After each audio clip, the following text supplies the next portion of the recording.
24년 남은 두세 달, 승리의 문으로 함께 들어가자. 승리의 문으로 함께 들어갑시다.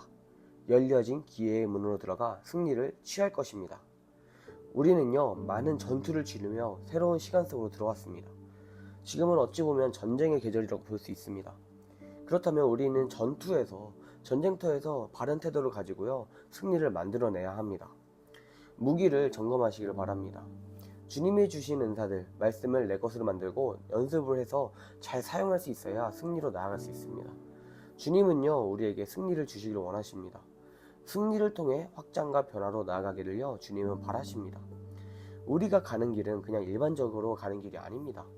그러니 늘 언제나 어려움과 공격, 방해들은 있어 왔고요, 앞으로도 마찬가지입니다.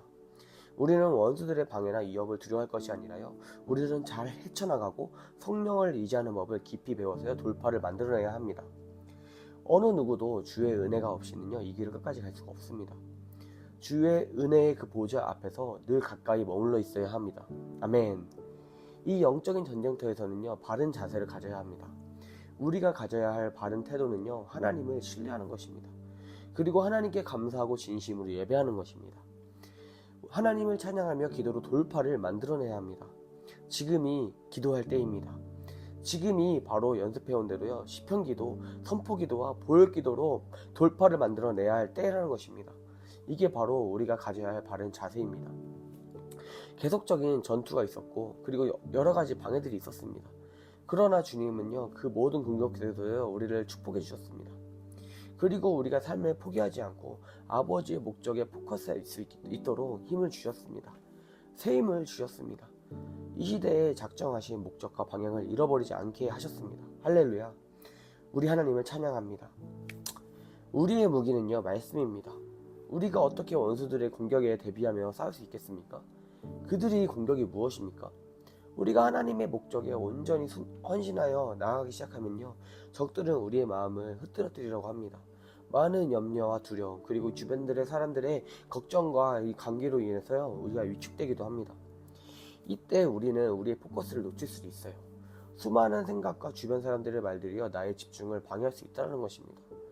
새로운 만남들이요, 우리로 혼란 속에 빠뜨릴 수 있다는 것이에요. 그래서 우리는 하나님의 약속을 기억하는 것, 계속해서 주님의 음성을 듣는 것을 정말 중요합니다. 그리고 하나님으로부터 무기를 받아 훈련하고 단련해서 싸울 수 있어야 합니다. 성령의 검은요, 하나님의 말씀입니다. 우리를 사탄의 거짓에서 벗어나 다시 주님의 목적에 포커스할 수 있는 아주 강력한 힘입니다. 그리고 다시 주님의 부르심에 돌아오고 소망으로 일어날 수 있는 무기입니다. 스가랴서 9장 12절부터 13절 말씀에 갇혀있으나 소망을 품은 자들아, 너희는 요새로 돌아올지니라. 내가 오늘도 이르노라. 내가 내게 갑절이나 갚을 것이라. 내가 유다를 당긴 활로 삼고 에브라임을 끼운 화살로 삼았으니, 시온아, 내가 네 자식들을 일으켜 헬라 자식들을 치게 하며 너를 용사의 칼 같게 하리라. 아멘. 사도 바울은요, 고린도전서 16장 9절에 내게 강대하고 유효한 문이 열렸으나 대적하는 자가 많음이라 라고 말합니다. 그러나 예수님께서는 누가복음 21장 15절에서 우리에게 승리의 약속을 하셨습니다. 내가 너희의 모든 대적이 능히 대항하거나 변박할 수 없는 구변과 지혜를 너희에게 주리라. 아멘.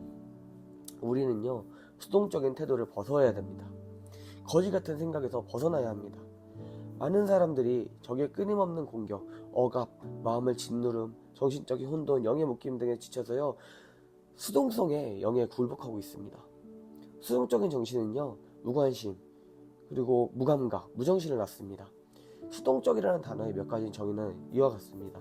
외부 압력에 의해서 행동하는 것들, 외부로부터 어떤 인상이나 영향을 받는 것들, 에너지나 의지가 부족한 것들, 능동적이거나 지배적 역할을 하지 않는 경향들, 저항 없이 받아들이거나 그냥 견디는 것들, 아무 생각이나 복종적인 태도를 말합니다. 수동적인 자세는요, 수동적인 정신은 마귀에게 그냥 굴복하고 복종하게 됩니다. 그러나 우리 믿는 자들은 하나님께 복종해야 합니다. 하나님 말씀에 복종해야 됩니다. 인간적인 생각이 아닙니다. 그리고 말씀으로 마귀에게 대적해야 하고 저항해야 합니다. 그리고 하나님께 복종하십시오. 마귀를 대적하면 마귀가 여러분에게 도망칠 것입니다. 야고보서 4장 7절에 나와 있습니다. 우리는 또 비난을, 부정적인 생각을 끊어내야 됩니다. 때때로 우리의 소극적인 태도는요, 사람에 대한 두려움과 수치심, 또 책망, 부끄러움과 같은 책망에 대한 두려움에서 비롯되기도 합니다. 의를 아는 자들아, 마음에 내 율법에 있는 백성들아, 너희는 나를 듣고 사랑의 해방을 두려워 말라. 사람의 비방에 놀라지 말라. 이사야 51장 7절 말씀입니다. 아멘. 의를 아는 너는 내 법이 마음에 있는 너는 내 말을 들어라. 사람들의 비난을 두려워하지 말고 그들의 모욕을 두려워하지 말라라고 말씀하십니다. 적의 모욕으로 나오면요, 말씀을 그냥 잘라내세요. 예수 그리스도의 보혈로 씻어내세요. 매일 아침 저녁으로 보혈 선포기도로 샤워하세요. 그러나 때로는 하나님께서 나의 성숙과 변화를 위해 허락하신 디스플린, 이런 책망과 바르게 하며 우리의 수치와 부끄러움으로 받지 말고요, 그 받아들이고 자신을 돌아보기를 바랍니다. 그리고 성령으로 깨닫게 하시기를, 주님이 하시고자 하시는 음성을 듣기를 바랍니다. 음성을 들으려고 노력하십시오. 우리의 과거와 죄는요, 모두 다 예수의 보혈로 해결되었습니다. 값이 지불되었습니다. 십자가로 값을 지불하셨습니다. 그래서 그 어떤 것도요, 누구의 말에도요, 흔들리거나 위축되어서는 안 됩니다. 예배와 중보기도는요, 전쟁의 아주 중요한 도구입니다. 그러나 때로는 말씀의 검을 들고 적극적으로 싸워야 할 때가 있습니다. 말씀을 선포하며 우리는 진리로 선포하며 싸워야 합니다. 만약 강도나 도둑이 집에 침입해서 물건을 훔치거나 살아가는 사람을 해치려 한다면요, 우리는 가만히 있지 않을 것입니다. 당연히 싸워야 합니다. 대항해야 합니다. 그리고 만일 우리가 전쟁에 나가면요, 옷을 입고 무장할 것입니다. 왜냐하면 싸우기 위해서죠. 전쟁터에서 가만히 서 있는 것이 아니라요, 싸워야 합니다. 모든 사역을 다 한 후에 우리가 넘어지지 않고요, 죽지 않기 위해서입니다. 에베소서 6장 13절 말씀에, 그러므로 하나님의 전신갑주를 취하라. 이는 악한 날에 너희가 능히 대적하고 모든 일을 행한 후에 서기 위함이라. 아멘. 우리는 싸우지만 주님의 힘으로 싸우고요, 주님의 말씀을 따라 싸워야 합니다. 우리가 만약 하나님의 부르심과 분명한 목적을 향해 나아가고 있다면요, 적들은 가만히 있지 않을 것입니다. 공격하거나 방해할 거예요. 그때 먼저 나의 마음을 점검하고 성령님께 지혜를 구하시길 바랍니다. 하늘의 지혜를 구하시기를 바랍니다. 마음을 점검한다는 말은 나에게 닥친 어려움이 단지 원수의 거짓말에 동조해서 받은 공격인지, 아니면 나의 말이나 행동의 실수나 죄로 인한 것인지 분별하고 회개하고 돌이킬 것은요, 아주 중요한 태도입니다. 우리는 잘못된 생각에서 돌이켜야 합니다. 그래야 삽니다. 그리고 마음을 새롭게 해야 합니다. 그래야 새로운 지혜와 말씀을 들을 수가 있는 것입니다. 이게 중요한 자세입니다. 요한일서 1장 9절 말씀에, 만일 우리가 우리 죄를 자백하면 저는 미쁘시고 의로우사 우리 죄를 사하시며 모든 불의에서 우리를 깨끗하게 하실 것이요. 아멘. 죽음과 저주, 패배의 삶에 길들여져서 살아온 분이 계십니까? 어쩌면 제가 그럴 수 있습니다. 패배의 분위기에서 길들여져서 살아왔을 수 있습니다. 그런 사람들의 특징은 때때로 일시적인 안도감에 안주해버립니다. 그리고 쉽게 소극적이게 되어져 버립니다. 금방 소극적으로 이 태도를 돌아가 버립니다. 우리는요, 그렇게 적당히 타협하면서 거지같이 살려고 부름받지 않았습니다. 만일 우리가 분명한 부르심과 데스티니가 있고요, 우리의 삶이 하나님의 목적에 포커스가 되어 있다면 방해와 전투는 당연한 것입니다. 우리는 이 경주를 끝내기까지 달려야 합니다. 우리는 아버지의 집에 갈 때까지요, 전투하며 싸워야 하는 것이 당연한 것입니다. 그렇지 않으면요, 붙잡혀 포로로 살게 됩니다. 형편없이 거지같이 살게 될 것입니다. 이런 인생, 이런 사명, 이 부르심, 하나님의 목적과 데스티니는요, 이런 사람에게는 없어요. 우리가 적들의 공격에 저항하지 않고 나의 주변에서 일어나는 부정적이고 원치 않는 일을 그냥 받아들일 때 우리는 그냥 패배의 삶으로 돌아가게 되는 것입니다. 죽음과 저주의 포로가 되어서 그 저주와 죽음의 사이클 속에서 살아가게 됩니다. 그리고 더 무서운 것은 더 이상 싸우고자 하는, 뭔가 기도하며 밀어내고자 하는 그 용사의 스피릿이 죽게 됩니다. 하나님의 아들됨의 권세와 하나님의 파워가 나에게서 해제되게 되는 것이에요. 우리는 그리스도 예수 안에서 이미 승리를 얻었다고 그랬습니다. 우리는 이긴 자라고 하셨습니다. 우리가 말씀을 믿고 십자가에서 승리를 내 것으로 받아들이고 성령님을 의지하며 말씀을 선포하고 싸우면요, 우리가 맞서 싸운다면요, 저들은 아무 힘이 없게 됩니다.